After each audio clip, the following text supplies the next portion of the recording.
on Network Africa.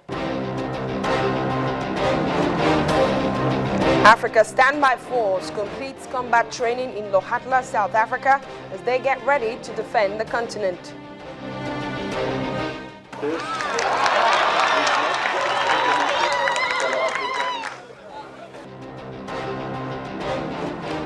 Chad declares state of emergency in the region after a series of raids and suicide bombings by suspected militant Islamist group Boko Haram.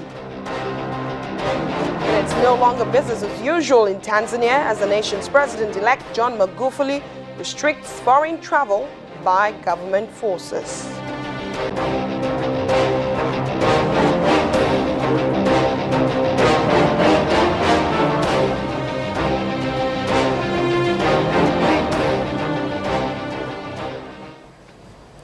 Hello and welcome to Network Africa. I am Adeshewa Josh. Africa's planned standby force has moved a step further towards its realization with the completion of the Amani Africa Second Combat Training in South Africa. Military, police and civilian personnel from the 5 regional economic blocs on the continent participated in the 3-week program. Nigeria came under the ECOWAS umbrella and was commended for her strategic airlift capabilities at short notice. South Africa's President Jacob Zuma also commended the participants and the continent for moving forward with efforts to solve its own problems. Our correspondent Betty Dibia was at the Lohatla Combat Training Center in South Africa and now reports.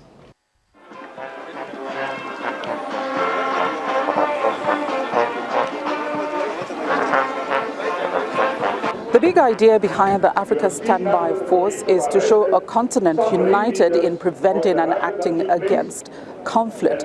Well, it's come a long way since 1997, since it was first put on the table. After several postponements regarding its establishment, today the continent celebrates some progress.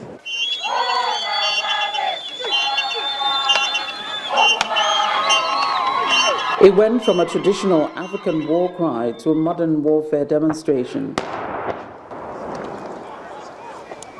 The scenario was an imaginary nation, Karana, under siege from belligerent soldiers.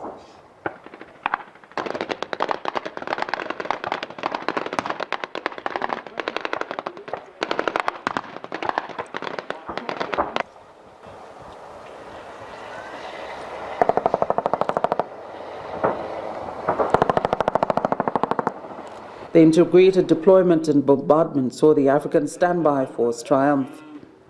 Observe the activities here in front of you. We want to once again remind you that this is not This exercise demonstrates that Africa is serious about peace and that the continent is also serious about investing in peace. The African Standby Force is supposed to be 25,000 men strong, requires about $1 billion to become functional, and expectedly deployable within 14 days as against 9 months in more global operations. I love this significant achievement and encourage all stakeholders to sustain the momentum in order to attain full operation capability of the African Standby Force. Nigeria, Algeria, and Angola were commended for strategic airlift capabilities at short notice during Amani Africa 2 exercise. And the Chief of Defense Staff commended his men. Your participation in this particular exercise is highly commendable. So I want you to know that the President is happy with it. What must also be noted is that the exercise director of this exercise is a Nigerian, a retired general, Major General Ilya. So that also should be noted in this kind of exercise, that Nigeria is committed to peace, stability and security of our continent. With Mali, Libya, Central African Republic, Somalia, South Sudan, and even Nigeria still facing security challenges, could the ASF come in handy right away? Not for now, because we need to improve some, some kind of cooperation together. So it's why this exercise is very interesting and very important, so that we can know each other and know how to work together for the future. Hurdles abound, but those directly involved are optimistic. We talk of strategic lead, strategic communication, but we have surmounted all these challenges with the successful conduct of the exercise Amani Africa 2 today. Despite the optimism, there are still surmountable hurdles. These, of course, include a more predictable source of funding, especially from within the continent, more continental buy-in or political will, more sufficient airlift capabilities, as well as better coordination. A report of this exercise is expected to be presented to the continent's defense and security ministers at the next AU summit in Addis Ababa in January 2016. From the Northern Cape in South Africa, Betsy Dibia, Channels Television News.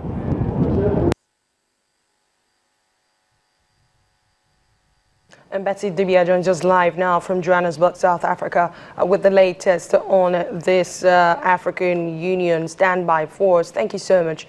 Well, we just lost her. I've just been told that we lost her, and we will try to continue to, re-establish contact with her as soon as we can. Let's move on to other stories now on the bulletin. And as the AU standby force prepares to kick against insurgency in the continent, Chad has declared a state of emergency in the Lake Chad region following a series of raids and suicide bombings by suspected militant Islamist group Boko Haram. Chad's communication minister Hassan Saila Bakare said the order, which is effective immediately, would grant authorities new powers to search and monitor residents in the region. There has not been a state of emergency in Chad since a series of rebellions in the 2000s, springing from its volatile east, and neighboring Niger has a state of emergency in its border region of Diffa. Chad was instrumental in forcing Boko Haram to cede territory earlier this year, undermining its 6-year campaign to carve out a Nigerian caliphate.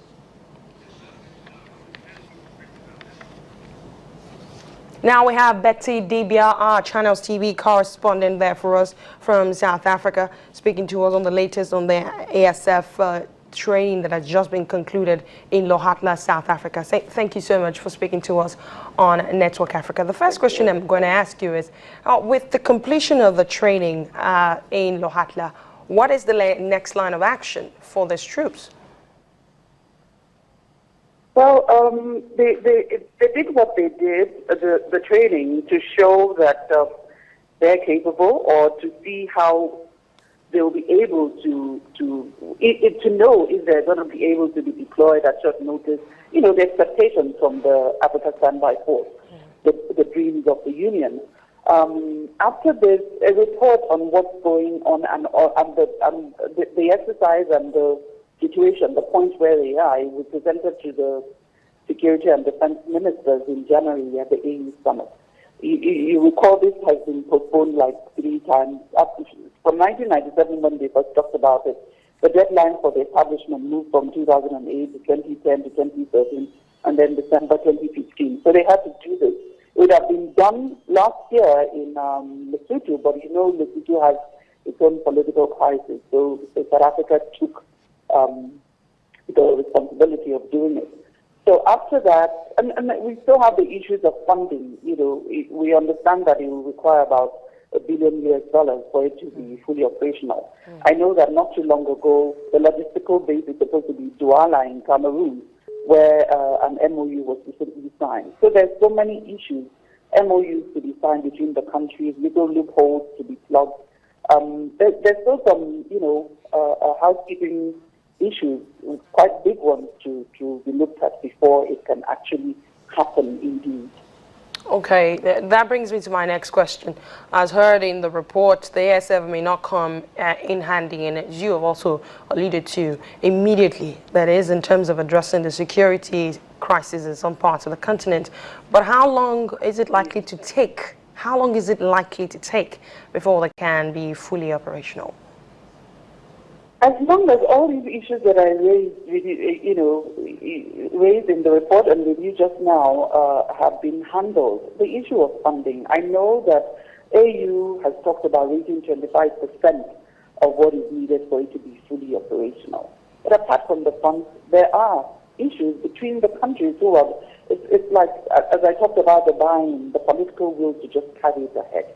Are we going to allow other troops from other countries, give the space for the ASF to operate if we have crisis in our country? So there are MOUs, there are agreements to be had between the countries, amongst the countries. So how long that will take, it depends. And then, of course, the funding. Funding is the big issue.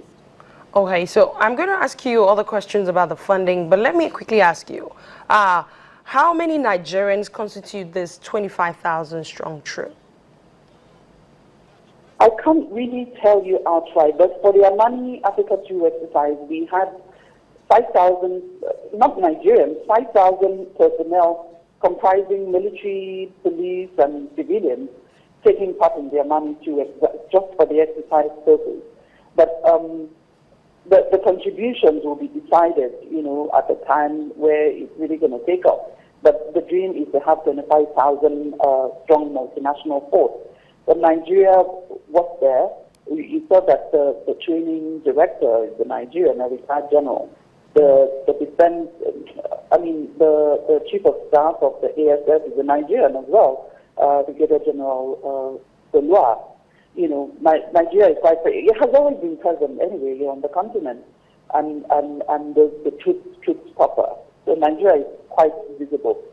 They were singled out along with Algeria and Angola for airlift capabilities, so Nigeria is quite involved in this. Okay, now before I let you go now, are there plans to increase this number of troops, 25,000 at any point in time? I think we have to take the first step first. Let's get the 25,000 first. And then, along the line, there's no talk about increase. They want to start first before they talk about taking it. And they want peace as well, not to have to use the standby force. But the standby force will help because of the situation we have dotted around the continent. All right then, Betty Dibia there for us from Johannesburg, South Africa. Thank you so much for speaking to us on this. Thank you. We'll take you on a short break on Network Africa. When we come back, Burundi's foreign minister insists his country is not in flames, even as the UN expresses concerns over escalating political crisis.